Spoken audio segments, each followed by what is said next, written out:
আলো সমাজবর্তন অ্যাওয়ার্ড 2025 সম্মানে ভূষিত হলেন ত্রিপুরার শিক্ষা বিশেষজ্ঞ সন্দীপ কুমার বার।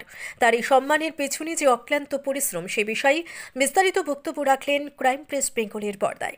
এছাড়াও ভবিষ্যতে যুব সমাজ কিভাবে শিক্ষা জগতে পা রাখবে সেই বিষয়টিও তুলে ধরেন। তার এই সাফল্যকে সাধুবাদ জানালাম আমরাও।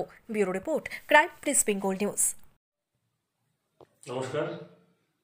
আজ 25শে জানুয়ারি 2025 আলো ট্রাস্ট আয়োজিত নবম সমাবর্তন অনুষ্ঠান এবং আন্তর্জাতিক সম্মান 2025 অনুষ্ঠানে আমাকে ইন্টারন্যাশনাল সমাজরত্ন অ্যাওয়ার্ডে সম্মানিত করার জন্যে আলো ট্রাস্টের ফাউন্ডার কমল কৃষ্ণ বাবুকে অসংখ্য ধন্যবাদ জানাই।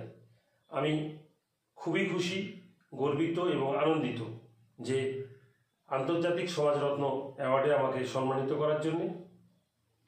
এই সম্মান আমার নয়, এই সম্মান আমি সমগ্র স্টুডেন্ট, প্যারেন্টস এবং রাজ্যবাসীকে উৎসর্গ করছি। আমার শুভাকাঙ্ক্ষী যারা রয়েছেন সকলের সহযোগিতায় এই সম্মানের সুযোগ আমি পেয়েছি, তাই এই সম্মান আমি সবাইকে উৎসর্গ করছি।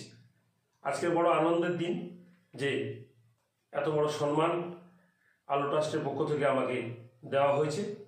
আমার দায়িত্ব এবং কর্তব্য আরও অনেক বেড়ে গেল বলে আমি মনে করি। তাতে করে আগামী দিন সমাজের আরও বড় কাজ, বড় দায়িত্ব আমি নিতে পারবো, এই আশা আমার মধ্যে সঞ্চার তৈরি হয়েছে এবং খুবই আজকে আনন্দের দিন।